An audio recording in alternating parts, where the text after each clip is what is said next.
Krásný den všem, já vás vítám u dalšího dílu online podcastu Jana Talk. Dneska máme speciální edici, takzvané speciální otázky, namířený přímo na tělo hosta, kterýho jste měli možnost vidět minulou středu, a to Týnu Melichar, certifikovanou instruktorku Wim Hof metody, zároveň koučku a s expertku na dech a zároveň meditaci a práci s nervovým systémem. A jenom pro krátkou rekapitulaci, pokud jste daný díl neviděli, tak určitě se podívejte, protože jsme ho zaměřili na téma síla dechu a jak v nás dokáže probudit energii a vůbec sílu a pomoct nám v nejtěžších životních situacích. Týna si prošla sama rakovinou, velmi agresivním formou a rakovinou prsu ve 30 letech, ale vlastně v tu dobu objevila sílu dechu, Wim Hof metodu a ta jí neskutečně pomohla i vlastně v procesu té léčby. A dneska pomáhá právě lidem i v rámci onkologické léčby, aby se cítili lépe a zaměřovali se právě na dech a na svoje tělo a tím pádem se cítili lépe a lépe. Takže určitě pokud vás trápí nějaký stres nebo máte nějakou závažnou situaci v rodině, ať je rakovina nebo cokoliv jiného, protože stresovat nás může opravdu cokoliv, tak neváhejte a podívejte se na tento díl, protože je opravdu úžasný. A teď prosím dovolte přivítat mi mého ještě jednou dnešního hosta, Týnu Melichar. Ahoj Týny. Ahoj. Ahoj, těšíme. Já taky moc ráda, děkuji, že jsi tady. Dneska máme speciální otázky, takže jsi ready, Týni? No, pojď. Dám si hlavně najskôr. Jsou to easy otázky a žádný stres, že tohle ten podcast vlastně dělám kvůli antistresu protože stresu máme až, takže aby jsme se cítili v našich životech fakt lépe, není to jenom fráze, ale myslím to naprosto od A do Z. A řekni mi, co děláš, když jsme u toho, tak, nebo než začnu tím stresem, tak co ti přináší největší radost, aby jsme začali pozitivněji? Čo mi prináša najväčšiu radosť? Mm-hmm. Bytie. Naozaj je to úplne obyčajné bytie. Hlavne keď si ho uvedomím, keď si uvedomím, že ešte stále som tu, ešte stále môžem dýchať a ešte stále sa toto všetko deje pred mojimi očami, tento život, tak to ma dokáže najviac potešiť. Super. A jak vypadá to, protože dech je důležitou součástí nejenom jako našeho každodenního života, ale vůbec na dech tím, že se zaměřuješ na workshopy, na kurzy a i na Wim Hof metodu, tak kdy děláš ve své praxi denní, ráno, večer, odpoledne, kdy děláš dechové cvičení, kdy je to pro tebe nejlepší? Keď dýchové cvičenia, tak väčšinou s nimi rovno začínam deň. Je to ten najlepší stav, tak ako aj pre meditáciu býva výborné ráno, vtedy ešte keď naše mozgové vlny trošku si tak poletujú niekde inde. Takže vlastne veľakrát začínam priamo v posteli alebo mám na zemi jogamatku, kde si lahnem a pri tom dýchu vlastne, najmä pri tej dýchovej technike Wima Hofa, prichádza k rôznym zmenám telesnej teploty, takže je veľmi fajn byť ešte buď v perine, pod perinou zakrytý, alebo nejakou príjemnou dekou, takže a stačí tomu venovať ráno približne tých 15 minút, kto má čas, môže aj 20-25 a to ma vlastne priamo naladí už na ten deň, takže je to jedna forma meditácia. Či už si predtým, alebo potom dávam meditáciu, alebo či vynechám meditáciu, tak ten dých je taký ten môj základ. Ale samozrejme... A teď mě napadlo, když...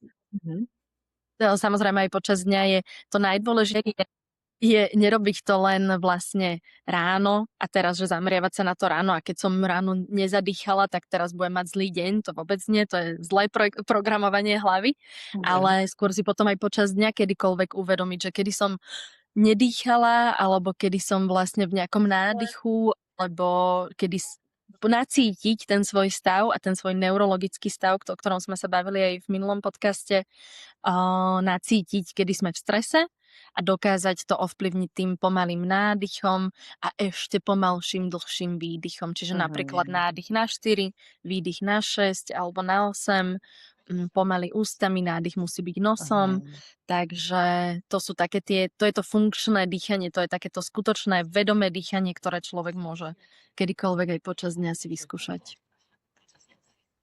A to jsme si zkoušeli, vlastně jsi nám ukazovala tu techniku i v minulém díle, že jsme procházeli vlastně zrovna ty 4 doby nádech a na 6 výdech, respektive ještě tam byla jedna metoda, to byla úžasná, ten dlouhý nádech a pak rychle nádech do nadechnutí a pak dlouhý výdech Áno, brčkem, jako v úzovkách tak, pusou ústy. to je vlastne A, physiological side, keby si to chcel niekto dohľadať, fyziologický vzdych. Takže na 2 taký mhm, nádych a dlhý výdych 1krát. mhm. A když jsme u toho dechu, jak jsi zmiňovala peřinu, tak si popisovala, tak sedíš u toho nebo ležíš, nebo to je jedno? Jak by to mělo Je vypadat? to ideál, aj čo odporúčam každému je ležať pri tom. Môže sa aj Ležet. sedieť samozrejme, Mhm. ale najmä pre začiatočníkov, ktorí s tým ešte nemajú skúsenosť a dýchajú nejaké tieto náročnejšie dýchové cvičenia, napríklad Wim Hofa, kde sú aj zádrže, tak odporúčam 100% v leže, či už na posteli alebo na zemi, na jogamatke, pretože môže sa človeku stať, že odpadne. Mne sa to Mhm. stávalo pomerne často ešte počas chemoterapie, tam boli iné nastavenie tela a tým pádom, aby to bolo bezpečné, aby sa človek niekde neudrel do hlavy alebo si neoblížil, tak najbezpečnejšie je to v polohe ležmo. A hlavne, aby človek nikdy Mhm. nešoféroval, nikdy nesmie byť vo vode, vo vani, kúpať sa, žiadne tieto techniky so zádržami dýchu, s týmito dlhšími zádržami, najmä netrenovaný človek, aby to nikdy neskúšal. Dobrý, že jsi to řekla. Děkuju za tady to. Vidíš, abych se automaticky sedla, ale v leži, tak to je takový příjemný. Stalo se ti někdy, že si u meditace nebo u tady toho cvičení, nebo může se stát, že by někdo potom usnul po tomhletom cvičení, protože to tak jako A hezky uklidňuje.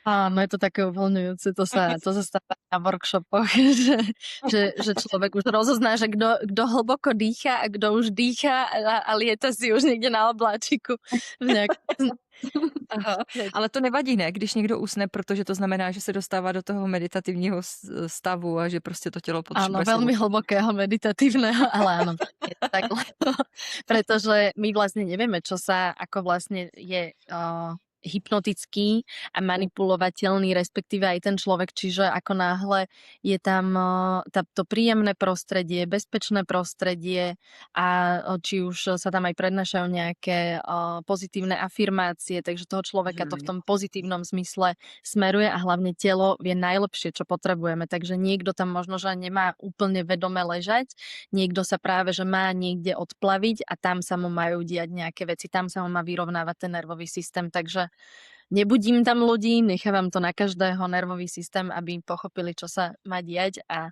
vlastne na záver už toho dýchania stačí, ja ich nemusím nejako zobudzať, stačí, keď vlastne začnem hovoriť, že vraciate sa naspäť do tela, vraciate sa naspäť k sebe, precítite už či už prsty, končeky prstov na rukách, na nohách, tak ten človek to vedomie sa zase naspäť dostane do toho Mhm. správneho módu a ten človek sa začne prebudzať aj tými slovami. Mhm. A teď si vybavuju vlastně z toho workshopu, že ty dechové cvičení byly propojované s hudbou, velmi příjemnou.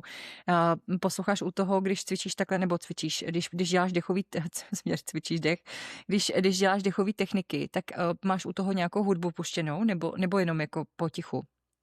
Veľakrát, najmä keď robíme skupinové Mhm. dýchanie, že spoločne, alebo teda na workshopoch, tak používam vždy hudbu. Naozaj to dokáže veľmi, veľmi dobre naladiť. Zase je to zvuk, zase je to nejaká vibrácia, je to nejaká energia, ktorou a rytmom a BPM tou hudbou dokážeme naladiť toho človeka tam, kam potrebujeme, aby sa uvoľnil, aby sa lepšie odovzdal. Takže naozaj ten zvuk, to je vlastne taká zvukoterapia. Takže je to dôležité k tomu a ja si sama práve, že veľakrát aj naopak ráno rada púšťam dýchanie alebo dávam si dýchanie aj bez akejkoľvek hudby, pretože ja už potom celý deň fungujem zase s hudbou, mne pomáha hudba na Mhm. sústredenie, tak to je ešte občas taká moja výnimka, že vtedy nepočúvam hudbu.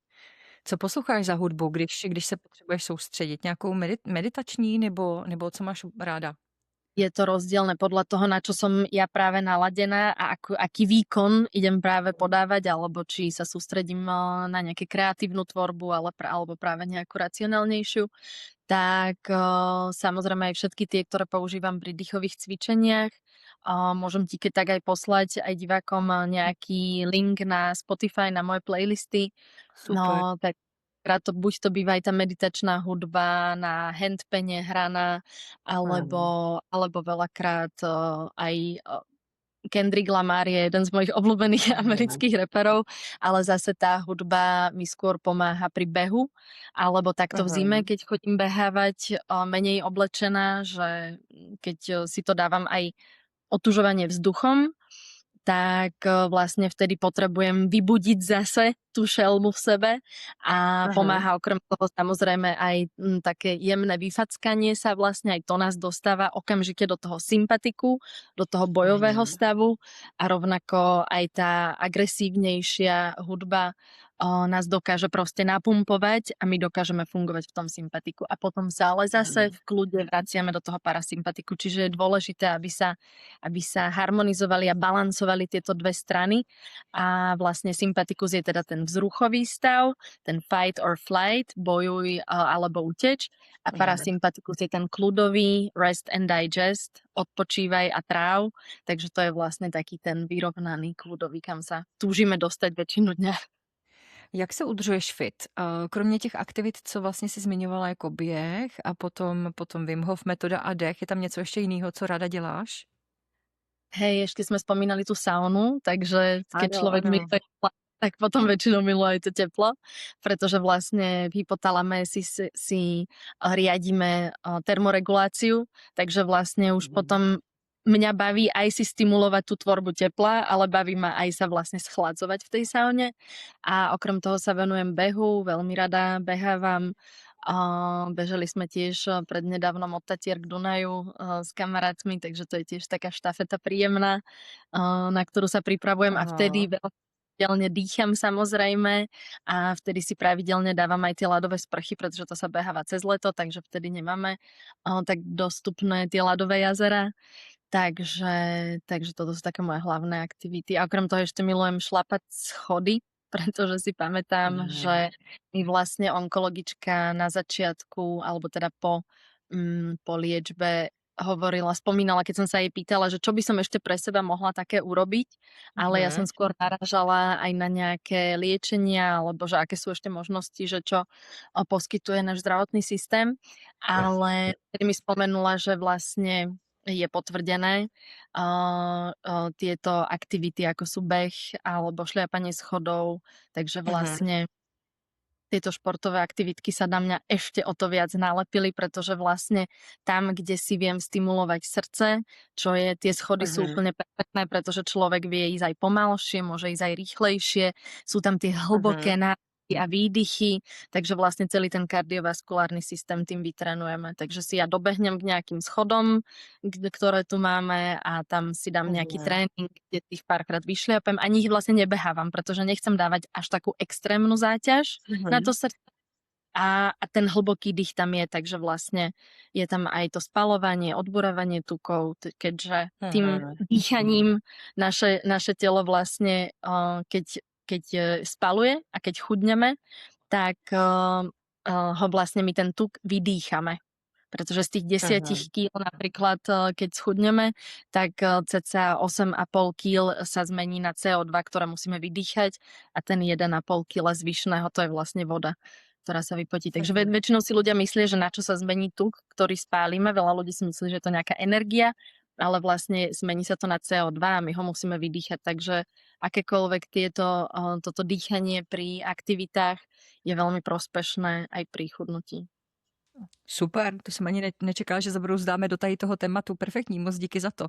A to šlapání schodů nebo chůze do schodů, tak to je dobrý. A asi dneska půjdu do schodů, já jsem tady v 5. patře, takže to vždycky poznám, když jsem v pohodě, když jdu rychleji a zadýchám se, nebo se nezadýchám, tak je to takový dobrý měřítko v těch schodech, jako v jaký kondici nebo v nastavení vlastně jsem v ten daný den, když je vyjdu. Možno si sa vlastne iba nesústredila na ten dých, lebo tiež bývame štvrtom bez výťahu, takže mám to celkom pravidelný tréning a tam vlastne, keď niekto k nám šlape, kto ešte u nás nebol a trápia ho štvrté poschodie, tak vtedy im iba hovorím, že nerozprávaj, sústreď sa na dých, dýchaj nosom a len sa sústreď na ten dých a zrazu sme na štvrtom a ide to zľahka. Dobrý, pecka. Dobrá technika, ale to je super pro zdraví. Řekni mi, co děláš proti stresu? Nebo když přijde nějaká stresová situace, tak co děláš? Tak sa presne takto nadýchnem a vydýchnem. Presne, keď príde akýkoľvek stres, tak alebo čokoľvek sa zlaknem, alebo čokoľvek v bežnom dennom živote sa mi deje, ja sa okamžite zameriam na ten dých. Vlastne už je to také automatické. Ten prvý rok vlastne počas liečby, keď som začala študovať Wim Hof Akadémiu, tak vtedy sa mi to ešte len prepájalo vlastne, že čo s tým dýchom je tak dôležité, ale za tie roky už sa to celé tak dokonale prepojilo, že prvé, na čo si spomeniem, je ten dých. A k tomu by som aj rada viedla tých posluchačov a divákov, ktorí to sledujú, aby si skúsili zapamätať, že sa majú vždy zamerať na ten dých, nech sa čokoľvek deje. Díky moc. Je to pravda, že vlastně jako máme pořád u sebe, tak jak v minulém díle Cortex si o tom krásně povídala a dávala si různý typy i praktické cvičení, že vlastně to je to první, co nás dokáže uzemnit, sklidnit, tím pádem se cítíme líp a nahlížíme pak na tu danou situaci s mnohem větším klidem.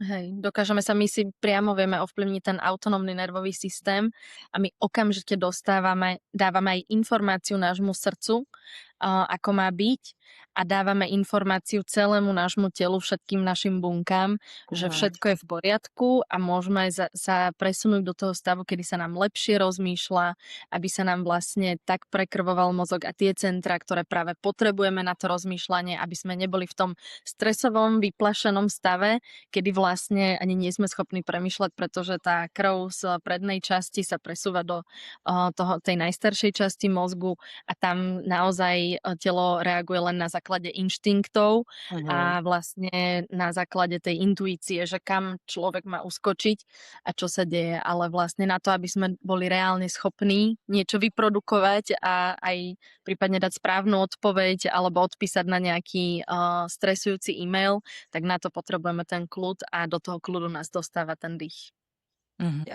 Je něco, co by si chtěla ještě zmínit teďko divákům a divačkám a všichni, co poslouchají dnešní díl? Aby si uvedomili a aby nezabudli, že už dnes sú všetkým, čím potrebujú byť.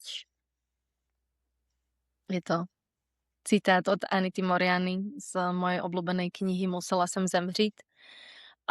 Tiež Anita si prešla rakovinkou a dokonca aj near death experience, čiže vlastne klinickou smrťou. A tá kniha ma sprevádzala vlastne celú moju cestu a veľmi ma podporila.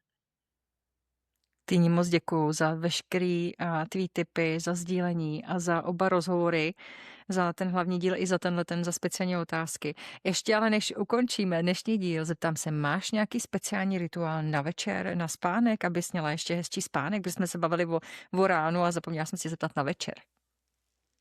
Tak rovnako je to pre mňa to zameranie sa na dých a vtedy vlastne ten hlboký nádych nosom do brucha, kedy úplne precítim, ako sa mi rozširujú rebrá do boku, ako dýcham do chrbta vlastne, do spodnej časti a aj vlastne teda do brucha. Cítim, ako sa mi rozťahuje celé telo a som taký organizmus, celý živá bytosť a s tým pomalým výdychom ústami si predstavujem, ako sa tá bublinka zase zmenšuje a takýchto pomalých pár nádychov a výdychov ma okamžite dokážu naladiť na ten krásny spánok. A ešte keď si tak poviem, že si prajem, aby sa mi snívali nejaké krásne sny, prípadne aby sa mi snívalo niečo, čo mi pomôže v ďalších dňoch ma naviesť na tej mojej ceste na správne rozhodnutia, tak tým si vlastne programujem už aj to podvedomie na to, aby som si aj v noci pomohla s nejakými živými snami, ktoré ma potom navigujú ďalšie dni. Moc díky i za tady ten super tip a máš to krásně udělaný, ty ranní rituály i večerní. Úplně mi na to z toho jde takový klid, taková jako pohoda, tak zkusím to dneska taky aplikovat večer. Moc díky. A děkuji ještě jednou, že jsi Ďakujem. dorazila. Bylo to opravdu super, oba dva ty rozhovory. Moc děkuju. Ja ďakujem, bolo mi potešením. Taky. Dámy a pánové, vám velký díky, že se díváte, že sledujete podcast Jana Talk. Pokud víte o komkoliv, komu by dnešní díl nebo minulý díl mohl pomoci v jakýkoliv situaci, tak neváhejte a sdílejte. A já se budu na vás těšit opět příští středu od 19 hodin. Přeju vám krásný večer a pohodový zbytek týdne a brzo na viděnou. Mějte se hezky.